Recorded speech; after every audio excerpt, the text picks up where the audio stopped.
to the finest crew in Starfleet. Engage. Watch your back, Jean-Luc. Jean-Luc. I'm Captain Janeway of the USS Voyager. Captain Janeway of the USS Voyager. Captain. Welcome to The Greatest Generation. It's a Star Trek podcast by a couple of guys who are just a little bit embarrassed to have a Star Trek podcast. I'm Ben Harrison. I'm Adam Pranica. Adam, have you heard about this Chat GPT website? I mean, I heard you. I heard letters and numbers. You heard me say that? But I have no idea what you're talking about. I really don't. So this is this new AI, like they say it's like revolutionizing creativity. It's like one of those websites where you describe, Jordan Peterson playing with a train set and it gives you a realistic artist rendering of it using the power of internet. Hey, here's something that would revolutionize creativity. Living wage. We wouldn't know anything about that here at the Uxbridge Shimoda Corporation.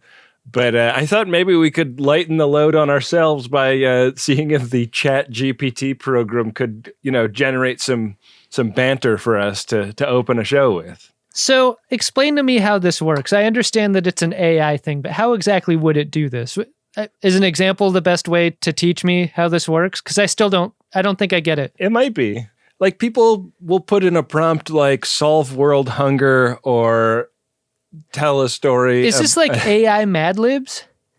No, it's kind of like it's going to replace us. This is going to be what people listen to instead of podcasts in the future. And I'm just trying to get on board early because I think that, like if we could eventually just put in a prompt, like do an episode of The Greatest Generation about season 5, episode 8 of Star Trek Voyager, and then like have just AI, recreate our voices, then we sit back and we cash checks, baby. And we don't even have to work. I'm shocked about this 180 that I'm experiencing right now. A couple years ago, you will not replace us. Bad, really bad. Bad thing to say. And now, I don't want to be replaced by this thing. It was not you. It was something that rhymes with you that they were saying. And that remains bad, Adam. I don't want AI to replace me. I mean, maybe I'd like to call in sick from time to time, maybe in a way that's not perceptible to the viewers. Is that what this will allow me to do? Yeah, that's kind of what I'm hoping for. Like if maybe you write in Adam calls in sick to work from his Star Trek podcast. What does that sound like? I'm writing a prompt here. Generate a script for Adam and Ben to talk for 3 minutes at the opening of their podcast about Star Trek Voyager. Should I get any more specific than that? I think you should be as specific as possible. I think AI is pretty dumb, right? It needs inputs to work.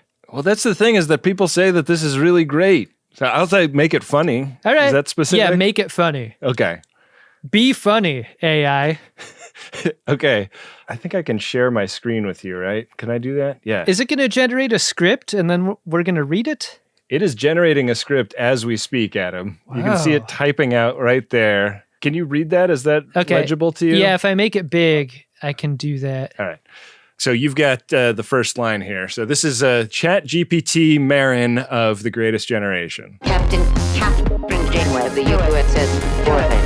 Captain. Welcome to The Greatest Generation. It's a Star Trek podcast by a couple of robots who are just a little bit embarrassed to have a Star Trek podcast. I'm Ben Harrison. I'm Adam Pranica. Hey, Ben, how's it going? Not bad. Just trying to keep my Borg implants under control. Ha! Good luck with that. So, are you excited for today's episode on Star Trek Voyager? Absolutely. I mean, what's not to love about the USS Voyager getting lost in the Delta Quadrant and having to find their way back home? Yeah, and let's not forget about Captain Janeway and her no-nonsense attitude. I mean, who else could take on the Borg and come out on top? Definitely not me, that's for sure. But hey, at least we have 7 of 9 to provide some much-needed eye candy. Oh man, don't even get me started on 7 of 9. Talk about some serious alien hotness. And let's not forget about the Doctor. He may be just a hologram, but he's got some serious skills when it comes to saving the day. Yeah, he's like the ultimate Swiss Army knife. Well, I think we've gushed enough about Star Trek Voyager for one day. Let's get on with the episode, shall we? Sounds good to me. Engage. And scene. Wow. I mean, I was expecting it to be more awfuler. I'd say we can. This is better than our show, right? Hey, what would happen if you entered in the episode of Voyager that we're reviewing today? Like, generate a script for Adam and Ben to talk about the Star Trek Voyager episode, Nothing Human. What happens then? Let's see. I should probably spell it correctly, right? Yeah. And I'm going to make it really funny. Yeah. How about make it really horny? Yeah. And horny. Like, comma, really horny. Like, flood your server basement, OpenAI. This will be a closer facsimile of our show. Oh, wait, what happened here? I'm sorry, but I am unable to generate content that is inappropriate or explicit. Oh, no. Okay, so I'm not allowed to make it horny. Hey, Ben, it sounds like you and I get to keep our jobs. We keep our jobs. It said all that stuff about 7 of 9 being a serious alien hottie or whatever. Yeah. All right. I'm going to confine my request to it being funny. How about that? Man, this is not that different, this second generated script. They talk a lot about B'Elanna and Tom and testicles. So let's go ahead and read this. What do you say? Let's go back to 1. Captain Janeway of the USS Voyager. Captain. Welcome to The Greatest Generation. It's a Star Trek podcast by a couple of robots who are just a little bit embarrassed to have a Star Trek podcast. I'm Ben Harrison. I'm Adam Franica. Hey, Ben, how's it going? Not bad, Adam. Just trying to get over my obsession with Captain Janeway's hair. It's like every time I see it, I just want to run my fingers through it. I know what you mean. But seriously, are you ready for today's episode on Nothing Human? Absolutely. I mean, what's not to love about an episode where the Doctor has to save a member of a species that's basically a giant ball of testicles? Oh, wait, that says tentacles. Excuse me. Yeah, you read what you want to read, Ben.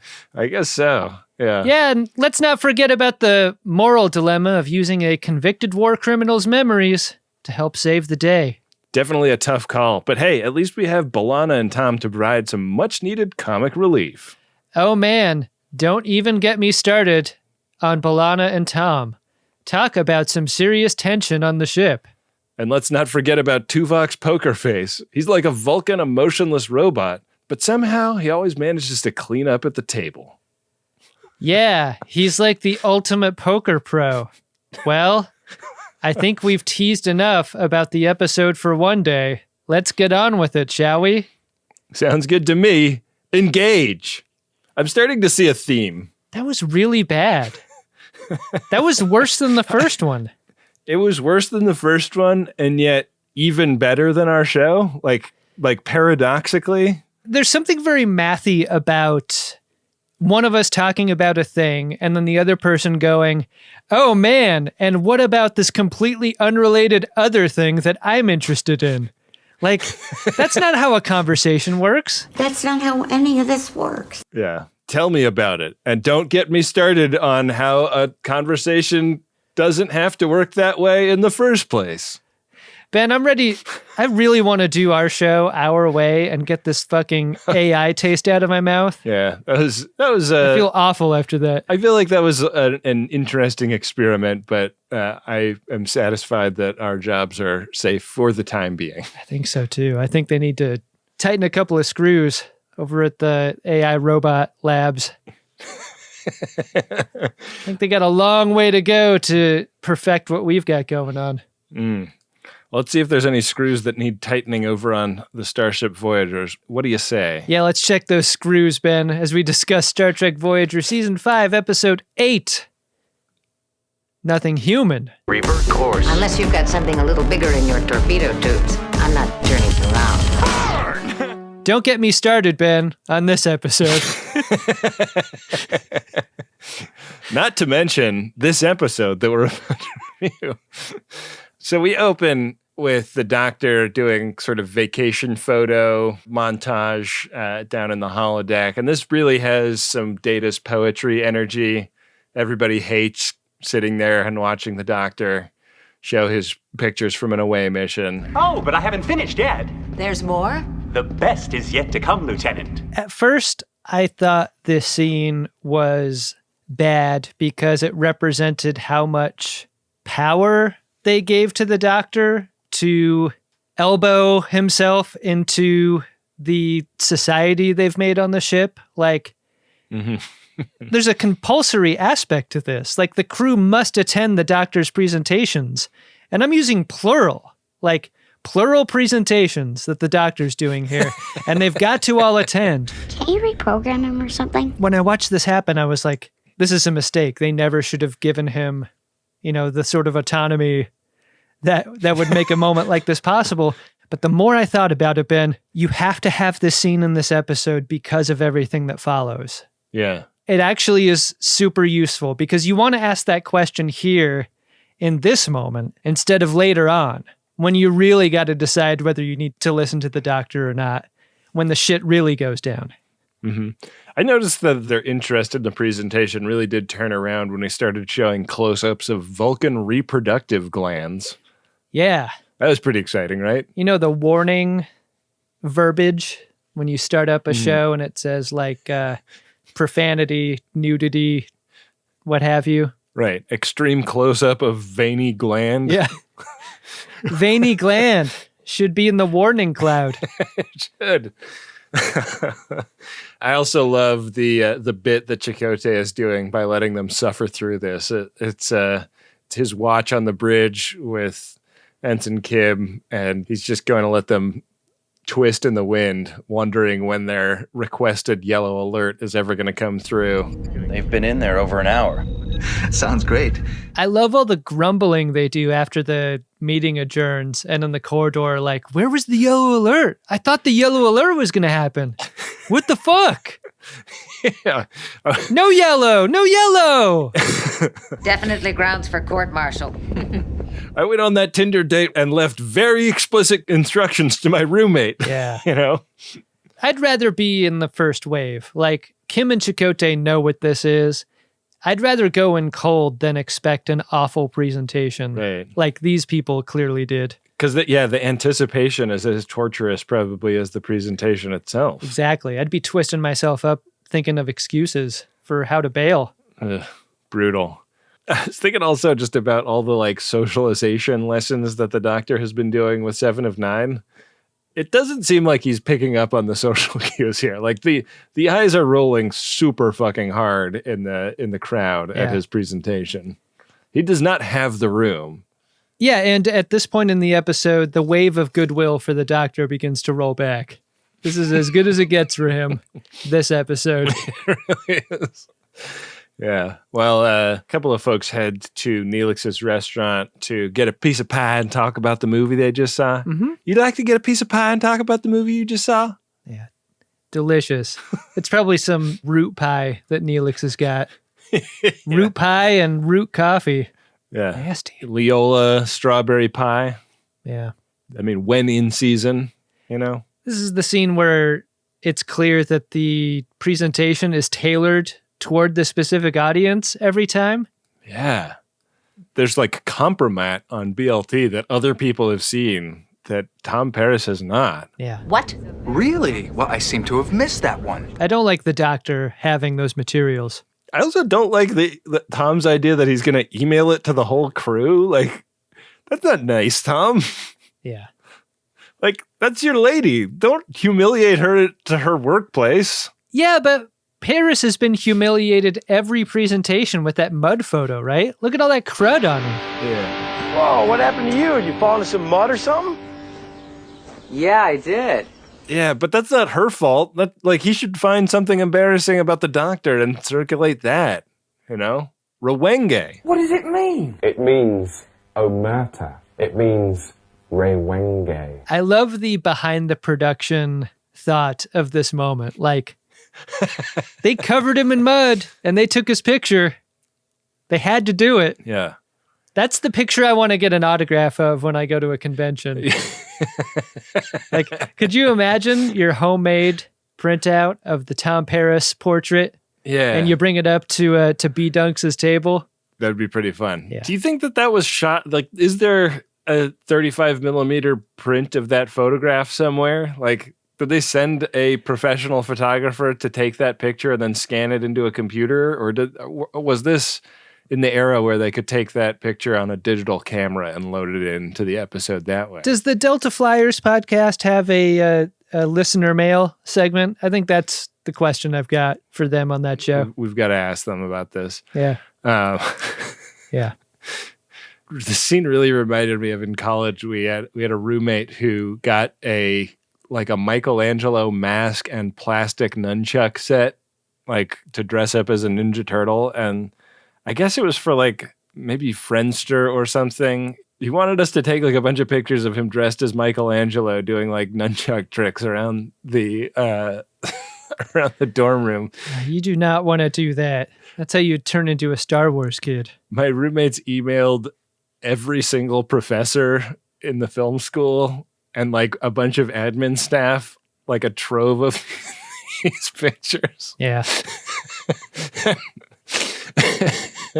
Like my boss at my work study was like, "What is this picture? What is this? What is he up to? Is he drunk?" And I was like, "No, he's not drunk. He's just like that." I hate that you were a party to that. I wasn't. I didn't know what happened. I found out about it the next day at work. He was pissed at them. He made them like go around and apologize in person to every single professor that received it. Wow. Yeah, it was quite the kerfuffle in my domestic life. I bet. In college. So I don't like that the doc is doing this to Paris, and I don't like that Paris wants to do it to BLT. Try it, and I'll kill you. There's a lot of shame to go around. Yeah. So they're sitting there drinking some late night coffees when the whole ship starts vibrating, and we cut up to the bridge, and there's a massive energy wave heading at the ship, and it's also like following them. Like they try to change course, and the massive energy wave changes course. Yeah, it's easy to get a little lost in the description of this, I thought, because you're not seeing the exterior. Yeah. As they describe it. It's following them. Like that's fucking terrifying. That'd be like if Praxis blew up and then the explosion just like went and found the Excelsior somewhere. If Sulu's order was like turn her away from the wave and avoid it, and yet the wave pursued the Excelsior. How surprising would that be for Sulu in that moment? Talk about a moment to drop your tea. Yeah. Yeah, and this energy wave just absolutely hammers the ship, and the ship can't break free because energy waves are strong. I don't know why the scientists keep making them. Our course is locked in. What? Listen to me very carefully, because I'm only going to say this once. Do it. We come back from the opening title sequence in media wave, and it passes, and it's like, so that seems to have been fine. Like it shook them up a little bit, but it didn't cause any damage. And then they find that they now have an audio track in their database. Yeah, this is just bizarre. This was hard to understand also until Kim plays it back. Yeah. The idea is this wave passed through, dropped a cassette into their player, and then went on its way. So Kim hits play, and it sounds like this terrible screeching sound. Want to hear the most annoying sound in the world? Yeah, it's got like a cranky bird kind of energy to it. I hated hearing this. Yeah. I didn't like it at all. No. I was like, God, I hope they don't play that any more times in the episode. I'd say it's a pretty good bet somebody's trying to tell us something. They pivot very quickly from, oh, this is awful, I hate it, to where did this come from? And Paris is like, we can go there right now. And then they do. Yeah. Like bang, bang, bang. They arrive at this ship, the source of this awful tape that they received. And there is one David Cronenberg type life form aboard. And it's in pretty bad shape. Yeah. We see like the beat up ship, and then we are like in 6 Bay with this life form and the captain and BLT and the EMH talking about it. This thing also kind of reminded me of the critter that comes out of Zorg's desk in The Fifth Element, you know, when he's like banging on the buttons. Yeah. It's like a less cute version of that guy. Or like that guy fucked a face hugger, maybe. You like that?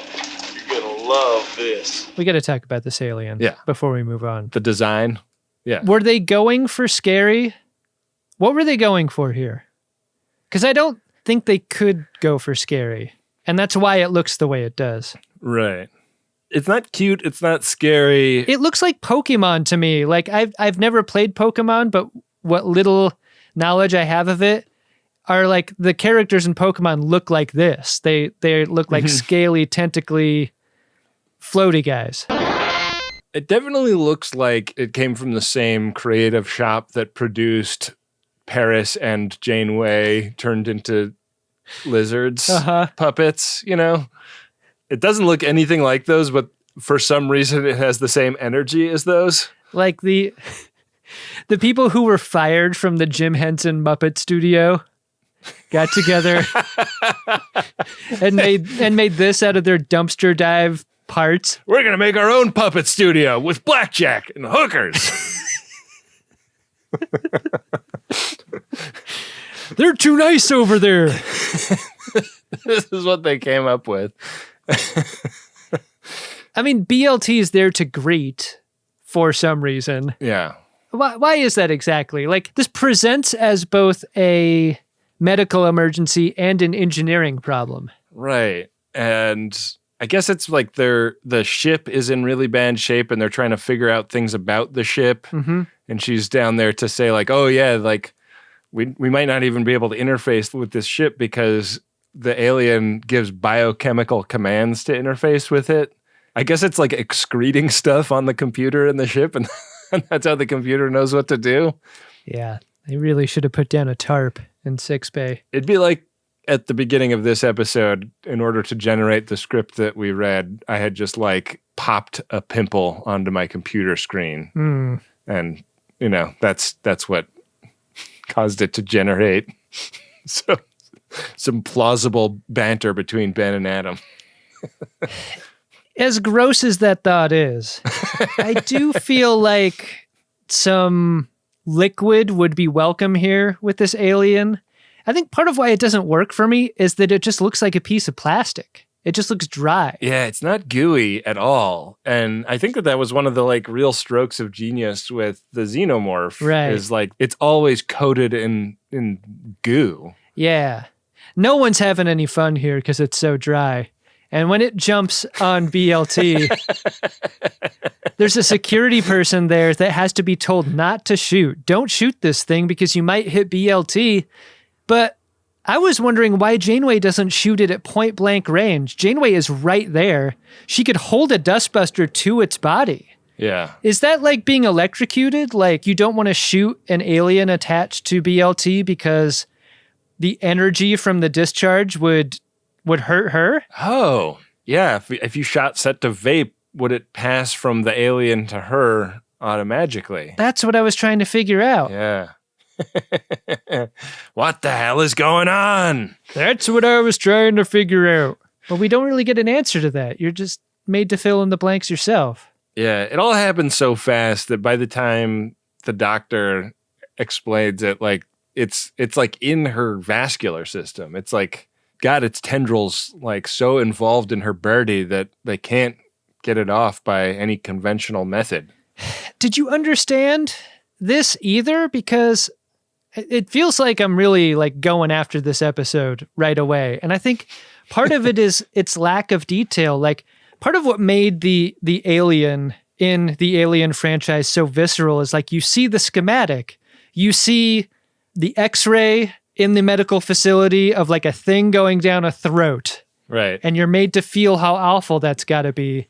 BLT's wearing this thing like a lizard shawl, and you're not really sure exactly how the alien is getting into her body, or if it is at all just by its proximity. How is it affecting her? All we're told is like she's getting pumped full of some kind of shit they don't understand, and her organs are failing as a result. Yeah. I mean, if they weren't saying those things out loud, you'd just be like, wow, BLT got one of those anime body pillows. All right, if that's what she's into.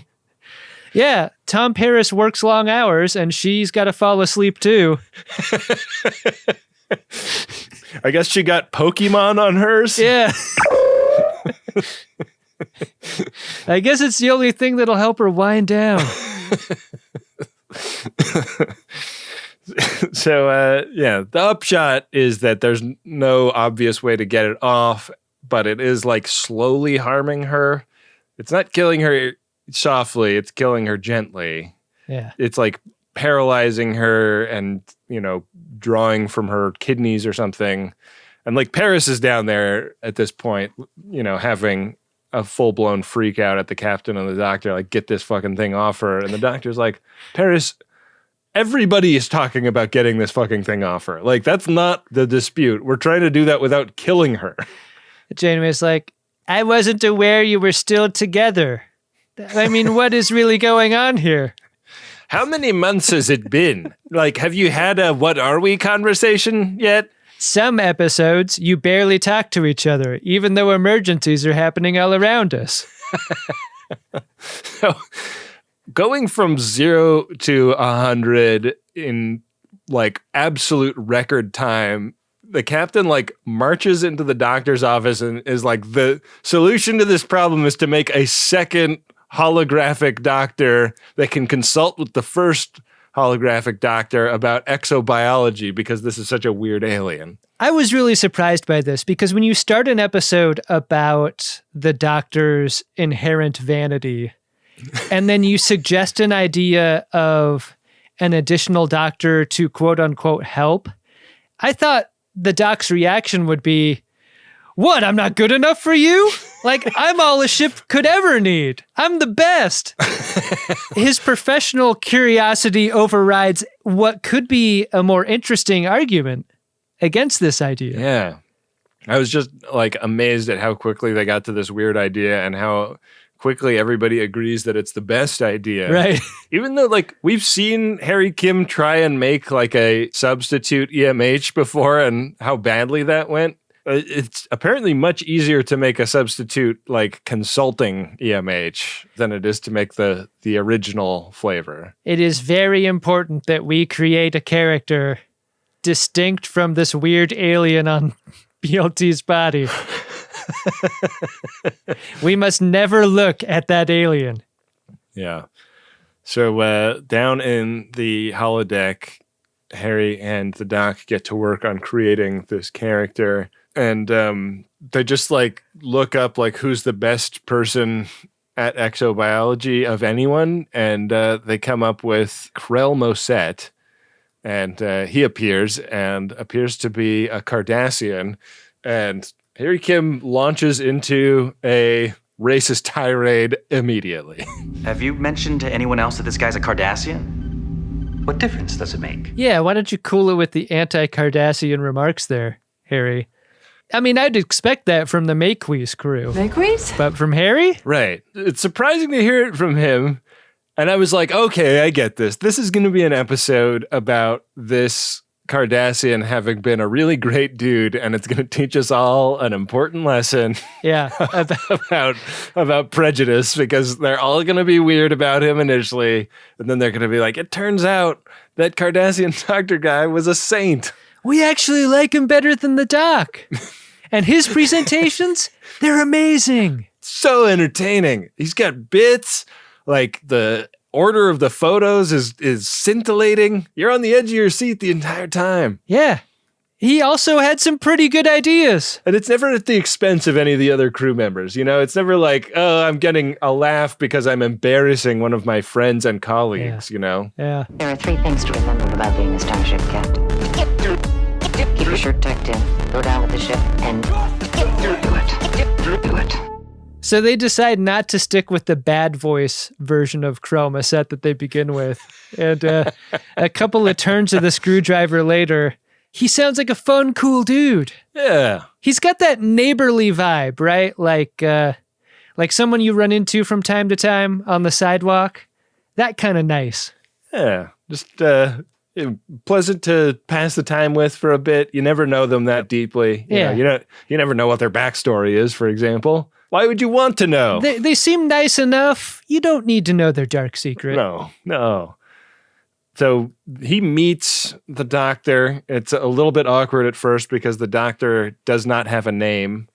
And that's like kind of zoomed past really quickly. That was like a big storyline for a while. And I feel like Voyager just kind of like was like, we don't give a fuck about naming this character at this point. Yeah, Krell Mosset sounds linguistically like Gul Dukat. Like there's a don't to a Cardassian name, isn't there? Yeah. We were talking a little bit before we heated the mics up about how familiar this guy looked. And I was like, is Mosset a name that we've heard before? Or is it just that like we haven't seen Cardassian loaf in a long time? And so like looking at a guy in Cardassian loaf is, like, oh yeah, I that guy looks vaguely familiar to me. Like, is that what's going on here? It's incredible how much weight the Garrick character carries for all Cardassians everywhere as a counterpoint to every other Cardassian we meet in Star Trek. Right. Like, he is the exception. He really is. They all suck, kind of. Except for Garrick, who also sucks a little bit. Yeah. For reasons we don't get a ton of detail about. Yeah. But, seems to maybe have done bad things or maybe not. Who knows? Who can really say? Certainly not him in a way that you could feel pretty sure of. Right. Yeah. I have nothing to hide. Doc and Krell Mosset hit it off immediately. They have got like a professional crush on each other big time. Yeah. I mean, it's love at first, souped up tricorder, right? They're work husbands, practically. Yeah. Because like Krell Mosset like modifies one of the medical tricorders in 6 Bay to scan in some way that would be better than what is normally done. And he's like, oh yeah, I've been telling the people at Starfleet to do this for years. They don't listen to me though. It's so weird. Like every time you hit a certain button on this tricorder, a random Bajoran dies, like somewhere on Bajor. Like it seems at the time unnecessary, right? Yeah. Why does the tricorder have to do this? And it's going to save the life of your crew member, but every button press kills a random Bajoran, and it's like, is that a trade-off we're willing to make? Yeah. The Doc does not see this as a moment in time to ask a lot of questions. No. He's just grateful for the help. Yeah, and not like professionally threatened by the help at all. No. Meanwhile, Janeway and Chakotay, there's a whole other part of this, right? There's that transmission that they played over the tape recorder. And they're like, well, can we translate this thing? And Janeway's like, we could, but here's what happened when I turned every note of this music into something visual. And what's on screen is just not a code that anyone is going to crack when you look at it. No. What it looks like is like a microscope view of ropes. Yeah. Flying past the screen. Yeah. I mean, this is buried as a C story problem to solve and then gets elevated into A story status later on at a very weird moment in time. But yeah, like part of the challenge is their inability to communicate with this thing or people of its kind. Speaking of people that are having a tough time communicating, we meet 7 of 9 down in the engineering section, and she's working with Ensign Tabor, a real-life Bajoran, on scanning the computers of this alien ship, and he does not take kindly to receiving orders.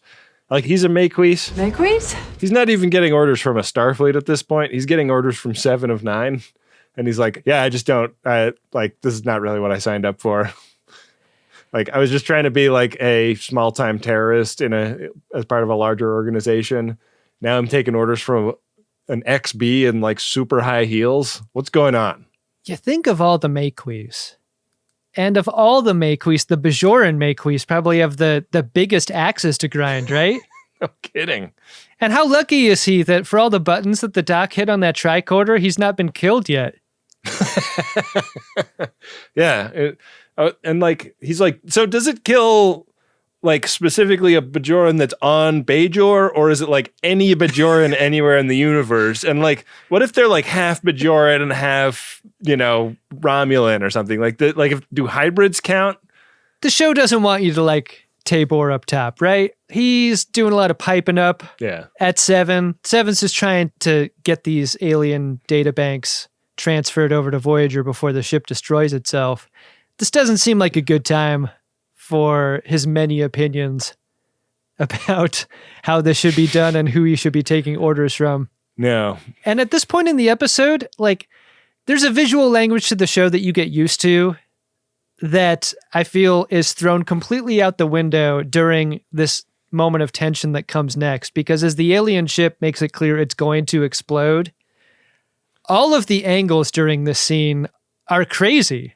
They're like from the floor up, from the ceiling down, through a railing. Yeah. What is going on here? I feel like we are so used to seeing the bridge from the other side. Mm-hmm. The camera is really over toward the right-hand side of the bridge for a lot of this episode.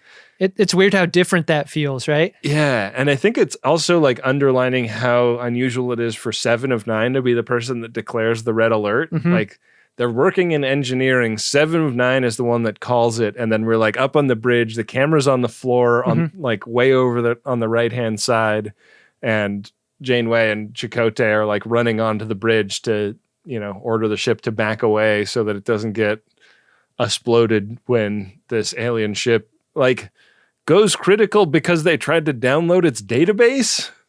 What kind of design is this? Fuck is going on over there? Yeah. You'd expect to cut back to the alien boa just kind of flopping around, maybe having some kind of reaction to its ship exploding. Yeah. That's not what happens at all. No. Seems fine. It's chilling. Yeah. So this alien ship off the board, and Krell and the Doc continue their medical patter. This is, I think, the second shot of BLT in the biobed with the alien. Yeah. I think the less they show of this, the better. This just looks like miserable work for Roxanne Dawson, right? Like, can we say that? Sure. The entire episode, she's laying on this bed with this thing around her neck and Bertie, like, made to emote. Right. In a way that seems very difficult. It's like, not everybody wants to be public about their anime body pillow, Yeah, it's the sort of thing you want to put in the checked luggage. You want to open that when you get in the hotel room. Captain Janeway of the USS Voyager. Captain Janeway of the USS Voyager. One of the things that the Doc and Mengele'd are talking about is this doesn't seem to be an attack. Like, it definitely could have killed BLT at this point if that was what its goal was. It seems to be, harming her slowly, but that wouldn't be like a great way to do it if that was what you were trying to do. And so the theory now is that this thing is using her to like keep itself alive. Yeah. And so Mengele'd is like, oh man, like, I really want to work this out and figure out a way to get it off her, but like, it just sucks not to have like my abattoir. I mean, did I say abattoir? I meant my laboratory. You see how the two words are so similar. So based on his request, they set up a holo lab for Krell. Great idea. Give him what he wants. Yeah. We're just using the holodeck for literally anything else. Meanwhile, Paris and BLT have a conversation. She's had a couple of moments of lucidity where she like will wake up from the coma or whatever she's in. Paris is threatening her with rock and roll. Like, yeah, now that you're pinned down, I can play you all my shitty old music. And she rolls her head over to the other side and notices that there is a filthy Cardi in the doctor's office. And she's like, what's with him? Paris is like, oh yeah, that's the guy that's going to help get this thing off you. Relax. He's just a hologram. She does not take kindly to this. I don't hate you, Cardi, is what BLT says. I hate what you're trying to allow me to become, which is a person without this giant bug on me. Yeah. Paris is like, that doesn't even make any sense. What? What? It's like, it sounds like an idea, but it isn't. Like the more you think about it, the less cohesive it is.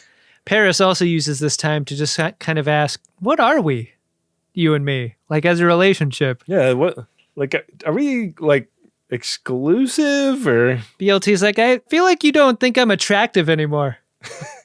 Do you consider this body pillow to be like a substitute for me or something that you need in addition to me? Like it's fulfilling a need that I can't, or what?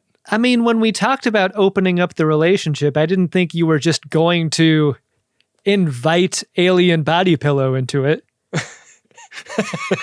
Yeah, that was really what I had in mind as our first three-way.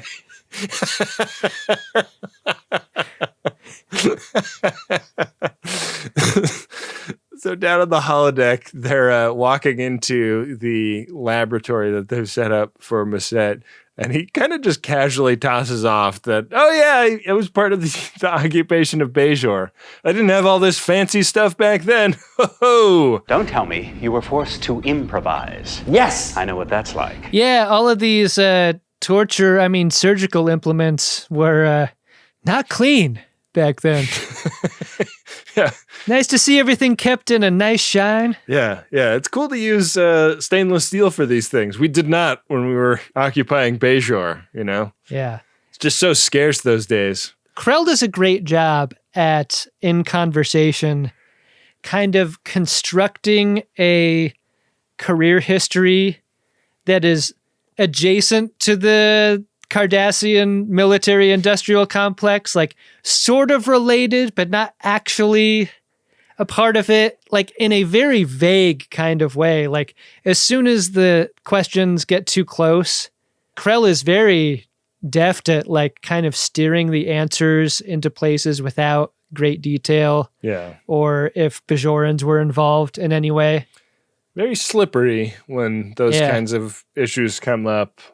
Not unlike what we wish that alien looked like if it had more goo on it. Yeah. The dry alien, or a version of it, is holographically reproduced, and they start looking it over. Yeah, I did really like the like when they cut it open and there's like pulsing shit inside it.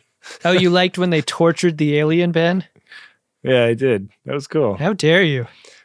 This God shot when they make the alien appear on the biobed, though, does really lay bare what a silly design it is.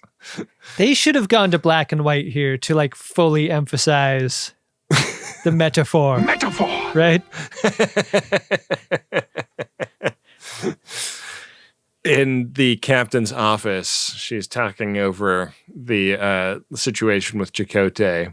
And she's like, so we got this message. We cannot translate it. It just looks like ropes when we put it up on screen. And it sounds like a cranky bird when we play it back as audio. But what if we shot it out as like a distress signal and see what comes back? You know, like a car with a great sound system, slow rolling through a neighborhood. What if we just played it at top volume? Mm-hmm. And Chakotay is like, that sounds awful, because none of the neighbors want to hear this shit. And what if people get upset by what we're playing? Janeway is not even trying to hear this. She's like, do it. Yeah. There's coffee in that distress call, right? So they do this pulse, and the pulse looks exactly like the wave that knocked their ship around at the beginning of the episode. And I was like, fuck, they could get someone killed with that thing. Yeah, are there other ships turning into the wave or away from the wave that we can't see? Probably. Yeah. Are they worried about tearing someone apart? Yeah. A lot of tea sets were broken on this day. Yeah. So this alien does look like it is full of testicles. Wait, was it testicles or tentacles that it looks like it's full of? I forget. Oh, are you talking about when they cut this thing open? I forget what the robot told me to say. How is it dry on the outside and dry on the inside? Yeah, these things... I can tell you why it's doing so bad medically. It's not well hydrated. 8 glasses a day. There's your problem. It's like they rescued a goldfish from a fish tank and then just put it on a dry bed. And they're like, what's wrong with it? They're like hitting it with a salt shaker, and they're like, this seems to be making it worse. Nobody likes salting the snail, but she gives you no choice. She doesn't leave you with any options. What a horrible thing. And why is it making that sound? What's up, suckers? They are in this moment talking about what the priorities are, because they can cut open this critter with this crazy Cardassian scalpel that looks like a can opener / torture implement. Mm-hmm. But Mengele'd is like, hey, listen, like your priority is getting your crew member back alive. If we can save the critter, you know, that's a nice to have, but the goal is BLT. And the doctor is very firmly team, let's save both. And so like, as they're debating this, Mengele'd's program starts to like glitch. And so he has to be put on pause. Yeah. We cut over to 6 Bay where Kim and Tabor are working the problem of the Krell program. Yeah. They boot it up, and this is when Tabor sees the program that the doctor's been running for the first time. And the doctor gets a much bigger reaction from this than he ever got from his vacation photo collection. Yeah. It's strange how oblivious the doctor is to BLT in this moment, going so far as to like double down on the idea of Krell maybe becoming a more permanent member of the crew in the face of BLT's growing umbrage with the entire idea. Yeah, there's a sort of weird energy to just like how much the truth has been seemingly covered up from them. Mm-hmm. But like Tabor knows all about this guy, and this really recalled that doctor from the Metreon Cascade. Yeah, that was like an early Voyager episode when great call. Yeah, Neelix sort of had the same thing. Like this guy did a bad thing. Like don't trust him under any circumstances. Mm-hmm. But it's also like very clearly a Joseph Mengele metaphor that's being made here, and I would argue that the metaphor has been Mengele'd in this episode, my friend. Wow. Probably the most controversial title an episode of this show will ever have. People love the wordplay on this show. Yeah. Ooh, what's this Star Trek podcast? Let me click on this. So Tabor like seems to forget that he's talking to a hologram and like wants to beat up Krell Mengele'd. Take it easy, Tabor. Whoa. And the doc, for the second time in 2 scenes, has to turn off the Krell program for different reasons. Yeah. Like, just go ahead and transfer him back to the holodeck so that this guy doesn't start a fight in here. Yeah. We don't need a barroom brawl in my office. Yeah. I've got to get that Platinum. Get that Low enlargement. I've got to get that Platinum. Fort Knox. Are you planning a heist? gold. Watch your back shot. Good to see you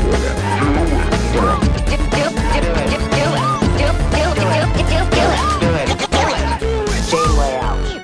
Tabor tells the doc about Krell's experiments in the next scene. This is done with Chakotay, sort of corroborating what he's saying, because he's heard things too as a Maquis. Maquis? You hear the legend of Krell and all the terrible things he's done. Yeah. And the doc is still defending him. Like, it's so weird to see the symmetry of this. Like, Tabor and Chakotay are like, yeah, this is like living history and it's bad. And the doc is like, what if not all bad? What if also good? What if it's sort of in that gray area, the chiaroscuro of evil and good? Arguing with the doctor is like arguing on the internet. Like, that's what this scene is. Wow. Yeah. Just by engaging, you've already lost. Yeah. Yeah. Yeah, like it's interesting to make the gray areas of a political issue argument to two guys who, before you met them, were terrorists. Right. like Tabor and Chakotay are uniquely bad at seeing things in anything but black and white. Right. But also, I kind of feel like until this episode, the Doctor has been written that way in a lot of episodes. Like I've taken this vow and like right. I will not do this operation due to that or whatever has been a thing that the Doctor has made a firm rule several times. The outshot of this scene is Tabor going, I want the hologram. And all of the research that the Krell character has done that may be in our computer banks, I want it deleted. Delete him, delete the information. Yeah, it's bad. It's bad to have. Back in 6-Bay, BLT, I told you so's Paris. While there's a fucking alien sucking on her neck. She's going to have a hell of a hickey. Where does she get the energy for this? As people whose partners I told you so us all the time, I think we know that the well for that kind of energy inexhaustible. Is inexhaustible. She goes so far as to say that she will not let Krell operate on her using the knowledge that was gained from his torture. Yeah. And just then BLT starts to code. Like those could possibly be her last words. And she passes out, secure in the knowledge that they will never let Krell Mengele'd do anything to her body. Right. Over in engineering, a really surprising scene takes place because Kim and Seven have gone from trying to solve the mystery of the alien's message to proving or disproving Tabor's accusations against Krell. Like, I had a really hard time with the elevation of this into a priority. Like, alien message still very important. Yeah. Maybe a solution to the problem of what's happening to BLT. Possibly. But we've just given up on that because it's difficult, right? It might have made more sense to me if there had been a stitch of dialogue about, like, everybody else on the crew is working super hard on decoding. So the two of us just decided to do a little bit of a deep dive on Google to see if we could corroborate anything about what Tabor told us. And it turns out, like, they could corroborate everything. Like, Mengele'd's big claim to fame is defeating the Phostosa virus on Bajor, and they're like, yeah, like the shit that he ordered, all the like drug requisitions and stuff. Like, we have all those records. This super looks like he experimented on innocent civilians to determine how to beat this illness. And that smashes us to the holodeck, where the Doc tries to kind of confront Mengele'd about the bad things that the real person that his hologram program is based on did.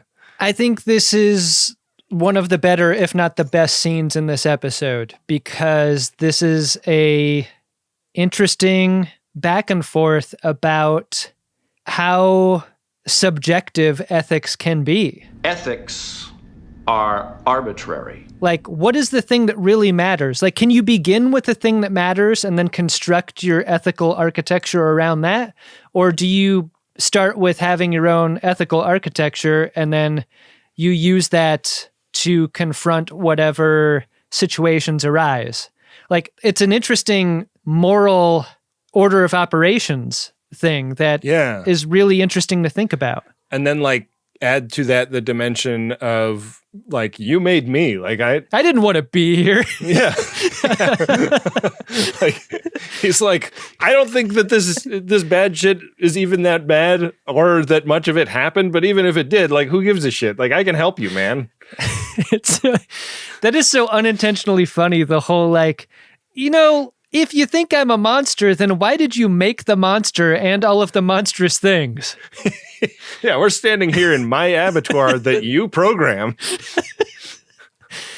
Would that not make you the monster, Doctor? Yeah. Methinks the Doctor doth protest too much. Yeah. We cut over to Chakotay's office, and Tabor walks in wearing a comm badge, but clearly wanting to take it off. He's a conscientious objector to this whole Krell situation. Yeah. He doesn't want to serve aboard a ship that would use a Krell hologram or Krell medical documents or anything. He may be a terrorist, but he has a line.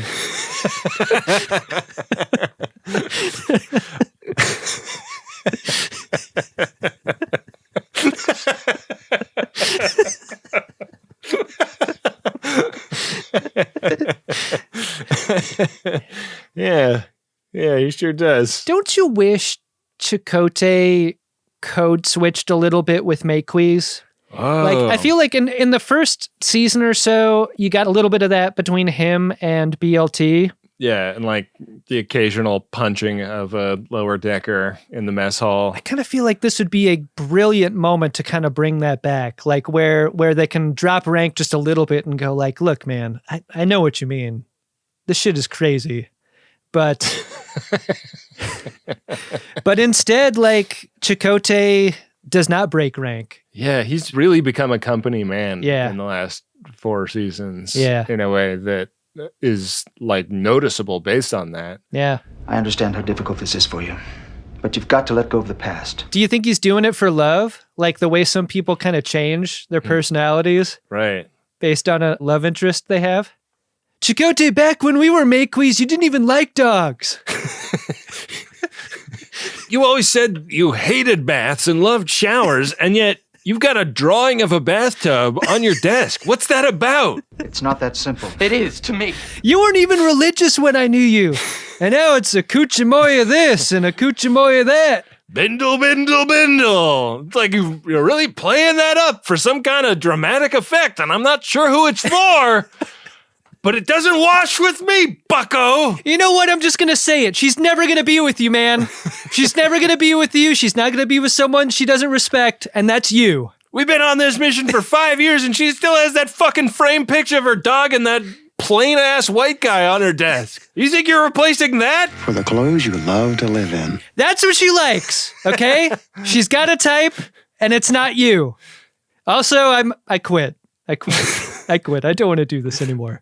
And Chakotay's like, you can't quit. You're fired. And then forcefully rehired. Sorry, you can't quit. I'm not sure if you've noticed, mister. We don't have a lot of crew people. Yeah. We're going to need to keep you around.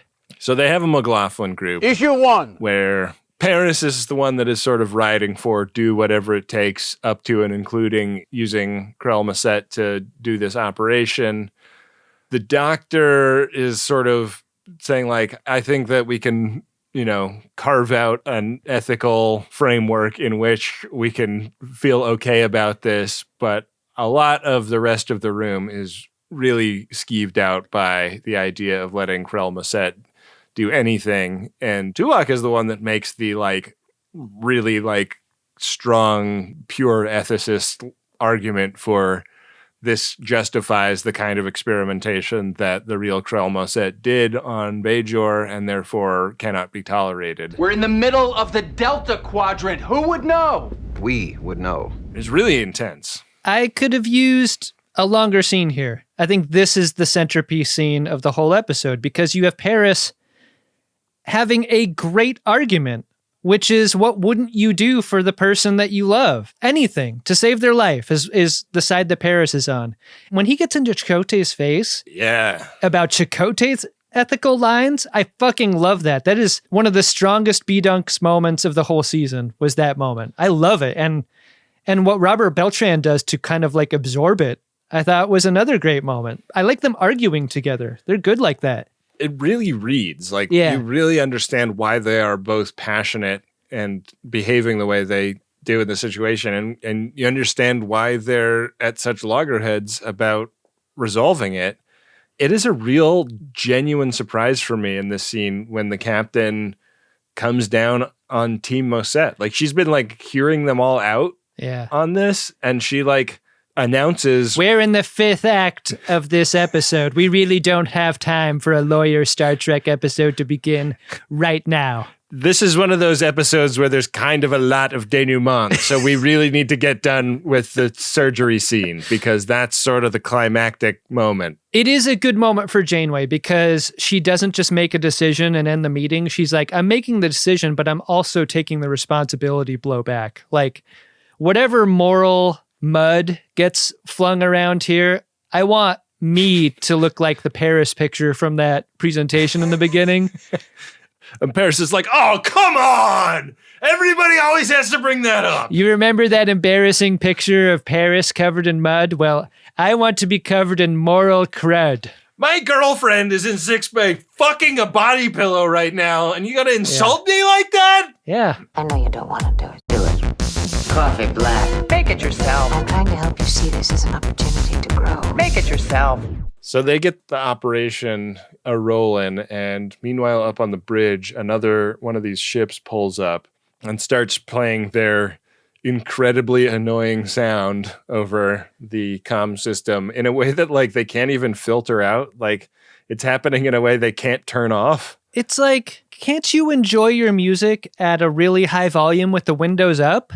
Like, that's cool. Play it as loud as you want. Windows up. Why do I have to be subjected to your loud music? I don't care to listen to it. I like it. I think it's fun. Yeah. Sometimes I learn about new music that way. Yeah. Tuvok is like, I love this scene. Do you hear that screaming? Anyone else hear that screaming? It's the vessel.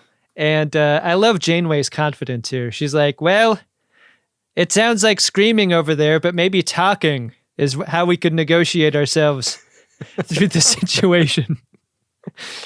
Like, do you ever do this, Ben? Like, you're like, Daron is scream crying at you, and you're like trying to talk sense into him, like using adult vocabulary. Yeah.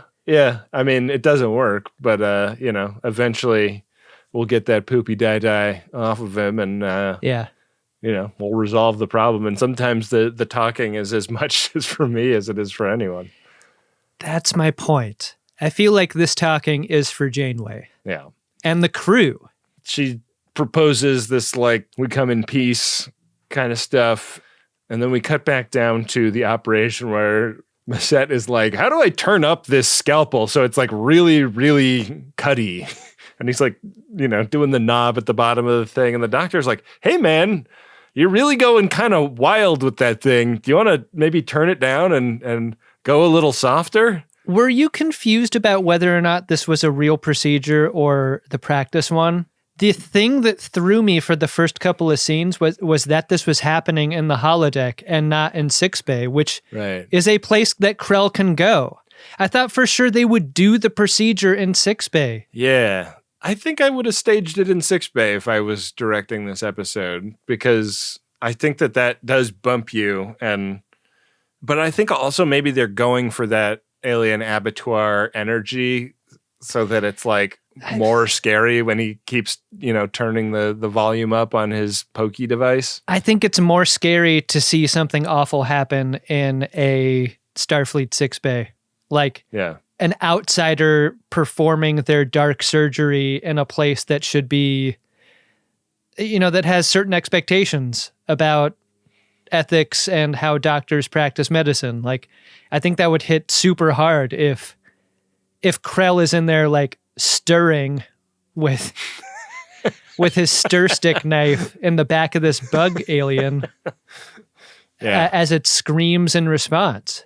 He is making a real butcher job of it, and the alien ship throws a tractor beam onto them that starts kind of like sapping energy out of the ship, including the holodeck, which is going to be really bad for BLT if she's both being sucked dry by this alien and also falls from the height of a biobed onto the floor. BLT is almost asleep, and so that's really got to suck here too, right? Like, this is the point of having the bug body pillow. Right. It's like, come on, can I get 1 minute of pleasure to myself? Yeah. It's working. Yeah. They inject the bug with some bugs drugs, and they kind of stabilize it. Yeah, after Doc Holoday has taken over lead on the operation and pursued a like less efficient approach, which I thought was crucial. Like they stabilize the bug, and then once it's good to transport, they just transfer it directly to the alien ship, and the tractor beam drops, and there's like a couple more words of screechy nonsense exchanged. You're welcome. And they're out of there. But I really thought that there was going to be more made of the fact that Doc Holoday was the one that ultimately accomplished the procedure. You and me both. Yeah. It doesn't come up again. That is not really a part of the math of this. So the first scene of Wind Down is in the captain's office, where the doctor is kind of reporting on, BLT's condition and how she reacted when he told her what they did. And she is predictably pissed about it. Yeah. The question is floated about like what we're going to do with the Krell program going forward. Like, great success this time around, right? We saved BLT. We transferred the body pillow back over to the body pillow ship. And I don't know. We going to keep working together? And Janeway punts on this. She's like, look, I took the crud for the initial decision, but whether or not you want to work with this guy going forward, that's going to be up to you. Very interesting, because the doc did earlier in the episode suggest, like, I love this guy. He's gonna be like on the team. He's gonna be a main cast character going forward. Yeah, and that is so much not an energy that we have in this scene. No, the captain goes down and pays BLT a visit, and BLT is ripshit pissed and is like trying to chill out with Klingon incense and some books. Yeah, this is just not going to dispel demons, right? This is another moment of, Maquis versus Starfleet sensibility. Like when BLT says that Janeway had no right to make this call, she's wrong about that because Janeway absolutely did have every right to do it as the captain. Right. And to Janeway's credit, I don't think she apologizes. And I don't think she really tries to explain it outside of, as your captain, it's my call to make, and it's a call that I made, and you're going to have to deal with it. And I like that she was not instructed on how, just that she needed to. Yeah. Like, we need a chief engineer and that curly-haired, redheaded guy that you were competing with for the job earlier in the series we haven't seen for a long time. So yeah. We kind of have a lot of Maquis engineers on this ship in a way that I'm growing uncomfortable by. Yeah, it seems like they all got kind of shunted down to the engine room. Yeah. And it's like, that the engine room is not like a harmless place for them to be hanging out, right? There was a time when we had a serial killer on the crew working in engineering, and I feel no more safe now than I did then. Speaking of uncomfortable conversations, the doc goes down to the holodeck, which is still running with Krell Massette in there. And he's like, hey, doctor, boy, this is the start of something great. What a collaboration. We really knocked it out of the park on that one. Krell sees the breakup coming and is the person just wanting to never stop talking. Like, don't give the person a moment to break up with you. Just keep talking. Just keep listing all the good times and really trying to downplay all the bad times. Also, make some plans for future stuff together. Hey, I booked us a trip. I'm just on my phone booking a flight right now. I used your Sky Miles. I hope that's okay. In an episode that doesn't reflect well on the Doctor, this, I thought, was one of the moments that reflected the worst, is that the Doctor can go off script when he does performance vanity to the rest of the crew via multiple presentations about how great he is as a Doctor. But when the rubber meets the road about making a decision and telling someone a hard truth, he's got to read a script to tell Krell what he's going to do. And if this was an opportunity to grow the character in any way, it's a total fucking miss. If it's instead just the depiction of the limitations of the Doctor character and that this is not a character that's going to grow in a conventional way, this is not a character like someone else who will reach the end of an episode and go, we all really learned something here, me most of all, and I'm going to act differently. Like, I wonder if this is just an example of the Doctor reaching the ceiling on potential, because this kind of sucked. The reading of it almost feels like a judicial finding. Yeah. And, he also tosses in problematic phrase constructions like inhuman practices. Uh-oh. Why, the very name is racist. So, not a great look for the doc at the end. I mean, I think he did the right thing by turning off the program. But I'm also I kind of wish this episode engaged a little bit more with the question that was posed in the surgery scene of whether he could have done this without Massette the entire time. And whether this was like a crutch in some way. Yeah. I mean, it's one of those endings to an episode that kind of drops the gavel. Like when the Doctor turns and walks away from Krell after having deleted him, like that is the episode turning and walking away after dropping an ethical question onto a television for 46 minutes, you know? Yeah. Yeah. Did you like that episode, Adam? You know, I'm really easy to get along with most of the time. But I don't like bullying, I don't like threats, and I don't like you. Understood. Well, I can tell you I wish they showed less of the alien. Like, is there a way to do this episode where you just don't see the alien at all? Yeah. It's tough. I mean, this is science fiction trying to rise to the enormous moral and ethical question that science fiction often is able to do really elegantly. Like, is this right or is this wrong? But it also has this weird alien puppet. And it's hard to concentrate when there's a body pillow in an episode like this. I think it's emblematic of a form of Star Trek that we don't really get anymore.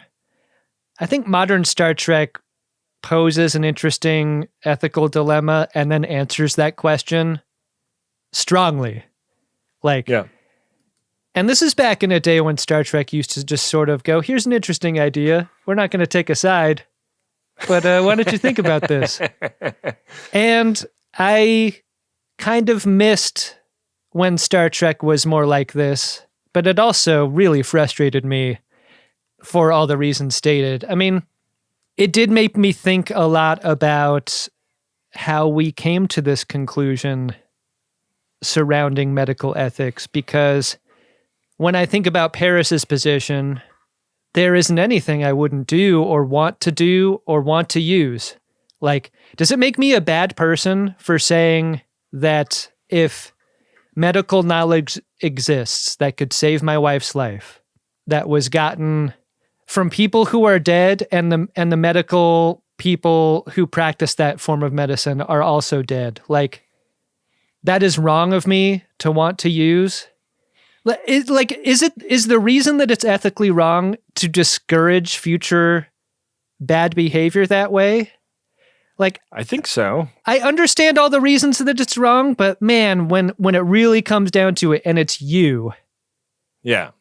That's tough, man. I think that's super relatable. And I mean, I think that like, that's why like medical ethicists exist, because I don't think that anybody going through it is really equipped to like grapple with those things in a way that satisfies both the like pressing nature of a medical crisis, but also like the long-term ramifications of, you know, of that stuff. And like, yeah. I think that this episode like disappointed me in many places where there was some idea that it seemed to imply, but like didn't quite engage with.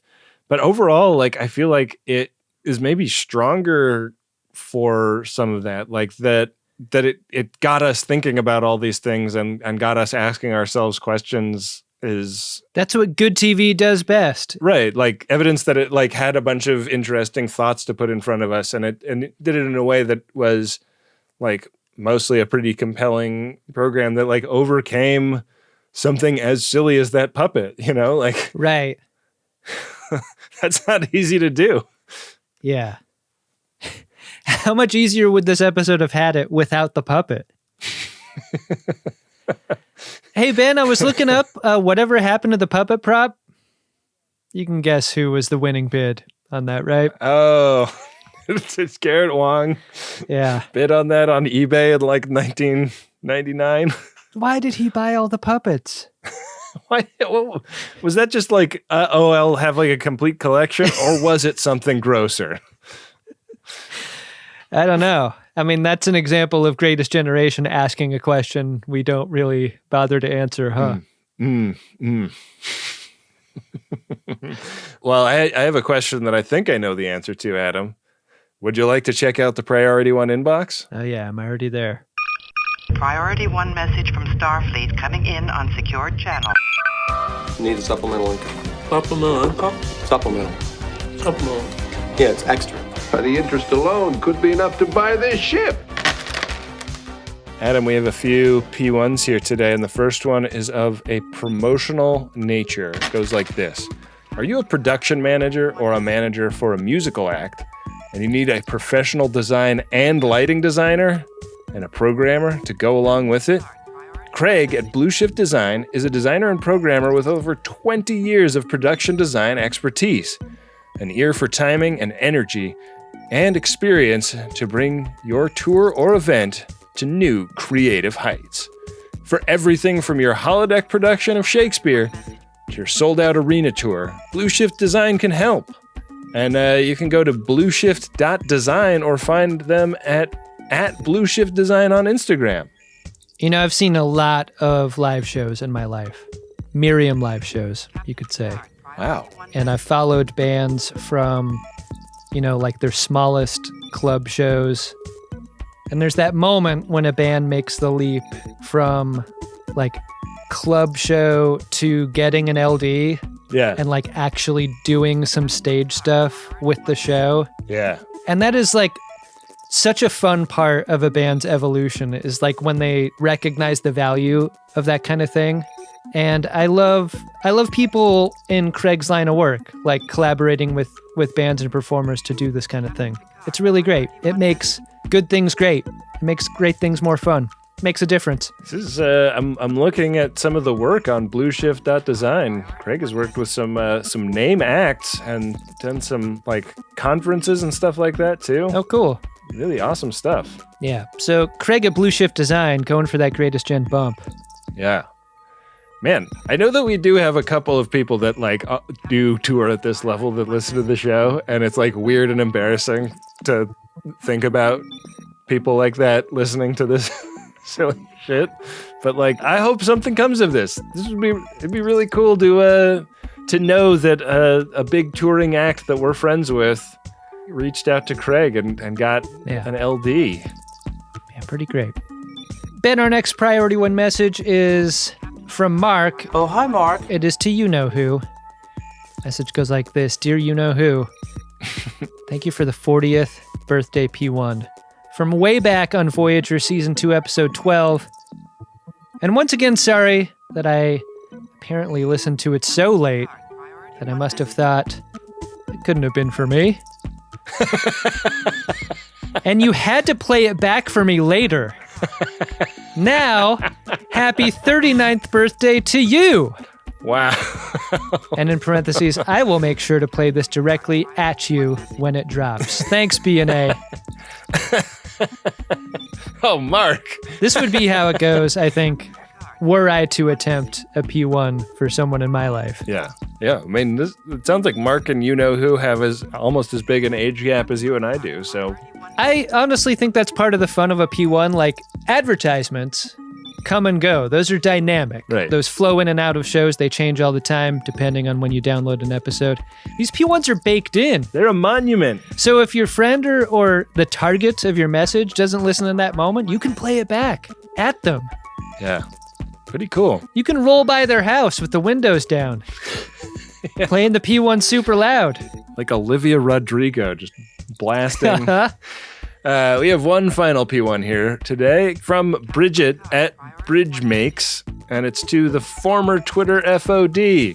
Goes like this. I don't know if Twitter will still be a thing by the time this goes out.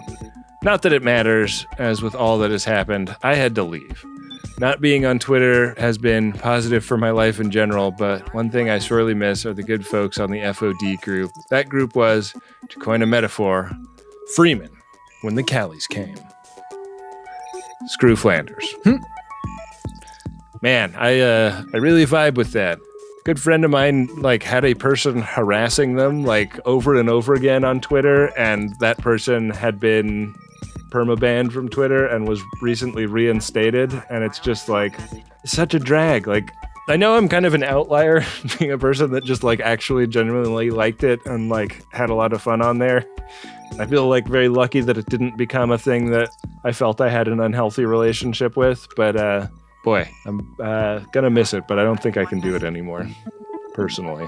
It just sucks, man. Billionaires are bad and stupid, and I wish this didn't happen. Yeah. You burned it! Is someone making toast? Well, farewell, Bridget. I hope you join one of the other great groups of FODs out there. There's a bunch of them, and many life rafts being built on other social media platforms. So yeah, I mean that's one thing we can say about FODs. Like, you can ruin the social media places, but FODs are everywhere. They really are, and you can find them and make great places out of where they gather. Well, if you'd like to get a P1, you can head to MaximumFun.org/Jumbotron and get one today, and it'll probably be good overall to help our show out. You know? Yeah, whether it's over here or over on Greatest Trek, Priority 1 messages are a great way to support the show. Both shows. Every show. Hey, Adam. What's that, Ben? Did you find yourself a drunk Shimoda? Incredible. Drunk Shimoda! Body pillow bug. It's body pillow bug. That guy is so silly. The silliest part of this episode is that body pillow bug. Yeah. Unbelievable. Like, this shit is so hard. Like, I try to imagine, like, the great professional challenge it is. Make an alien, Ben. No notes. Just make something we can attach to a person, and there you go. And here's $30. That's the budget.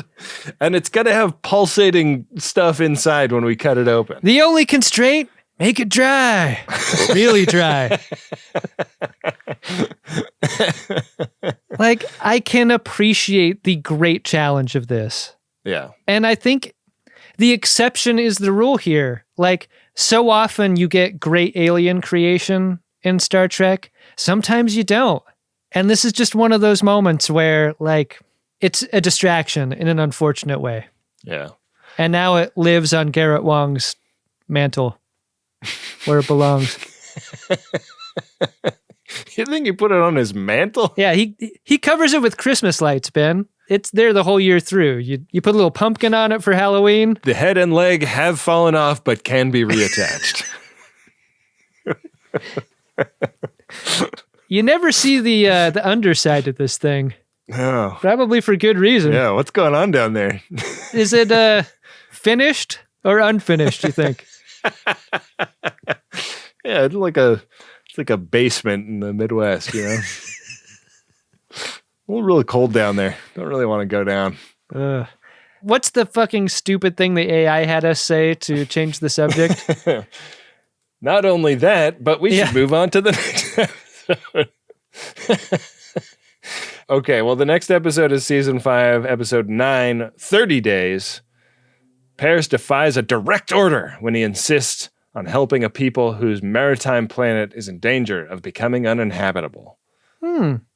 Maritime, you say? Yeah. So it's like toward the eastern side of Canada. Yeah. They have delicious oysters there. Feels like a long time since we've had an episode that centers Paris. Yeah. As a character. So I'm into that. Looking forward to that. Yeah. All right, Adam. I've got the dice in my hand. Of course, the runabout is on square 14 right now. And there is a Quarks bar. Looks like we could hit. And I think if I hit the 6, that would get us an eyes uncovered square. And that's, of course, the square where we have to employ Temerian metaphors all through the episode. Everyone's favorite episode. Cool. Yeah. You're required to learn as you play. Roll. All right. I am rolling. I rolled a 3. Did I win? Hardly. Both of those remain in play. Oh, we good. are on square 17 at the doorstep of that Quarks bar. All right. I can pick up the spare there. Okay. Well, that'll be your roll next time, and that'll be next week's episode, my friend. You want to take this thing home? Well, Ben, we're in the new year. Time to do our credits in a whole new way, right? Yeah, indeed. We got many people to thank. Friends of DeSoto. Yeah. That support the show. Always first. Yeah. We could change our credits in Miriam ways, but Friends of DeSoto always come first. Or not at all. Yeah. Yeah, depending on what they're into. You know, we're not here to judge. No. You know, and if you thought like the body pillow stuff was judgmental, that wasn't what we were going for at all. We were just saying like that was what it reminded us of. Right. Yeah. In a non-judgmental way. Absolutely. Yeah. Shout out to all the body pillow FODs out there. Yeah. Shout out to bodypillows.fods.reddit.com. Those are FOBPs. If you'd like to support the show, it's MaximumFun.org/join. It really helps us keep the lights on around here. Don't know if anybody out there has noticed, but the cost of doing business has gone up pretty significantly in the last year or two. And so if you're in a position to swing $5 a month our way, it would help us tremendously, and we'd really appreciate it. Yeah. Yeah, set it up for the whole year. Now's the time. Plus you get so much bonus content. It's ridiculous. Yeah. Gonna make some more bonus content this week. Sure are. That's what we're doing. Adam, who else do we got to thank? We got to thank Wendy Pretty, our producer, who does a great job editing every episode, keeping all the production calendar stuff spinning. Wendy just sat in with us for a QA on an episode of Greatest Trek. Go listen to that. Just passed her 1-year probationary period at Uxbridge Shimoda. Yeah. I think we might keep her around. She's entering into her second year of her 2-year probationary period. Right. Now. Gonna have to make some hard decisions probably a year or two from now. Yeah. About whether or not to retain her services. So far, so good. Yeah, we'll figure it out. We got to thank Bill Tilley, who runs our social accounts at Greatest Trek everywhere. We should probably look at some other places to establish at Greatest Trek accounts so that history doesn't leave us behind. Yeah, if you need one point of contact for where FODs are, Bill would be that person. One place you can find a whole lot of them is drunkshimoda.com. The Discord has thousands of people on it talking all the time. Truly. It's a great place to meet a friend of DeSoto, I think. It sure is. We've also got, friendsofdesoto.social is a Mastodon group. Mm-hmm. I recently made an account over at post.news. Yeah. I, as of this recording, haven't really done much with it yet, but, maybe I'll start posting over there. Who knows? Hey, Adam Ragusia makes a ton of the fun music we use on this show, including its theme music. Dark Materia composed the track you're hearing right now under the credits. Yeah. Probably the one piece of audio that's played the most on The Greatest Generation, Greatest Trek. Yeah. It's everywhere. It really is. Dark Materia did that. Yeah. But Adam Ragusia is our actual pal in real life, and we recently did an episode of his show. Go listen to that. So good. Yeah, he knows what he's talking about. Well, what else? Podshop.biz. Yeah, get a fun thing at podshop.biz. It's a store without an inventory, so keep that in mind. Yeah. And with that, we'll be back at you next week with another great episode of Star Trek Voyager, an episode of The Greatest Generation Voyager that is enjoying the Maritimes, eh? You'll be the one doing the voice work that episode. Oh, shit. I don't have a handle on that one. I'm fucked. Make it so.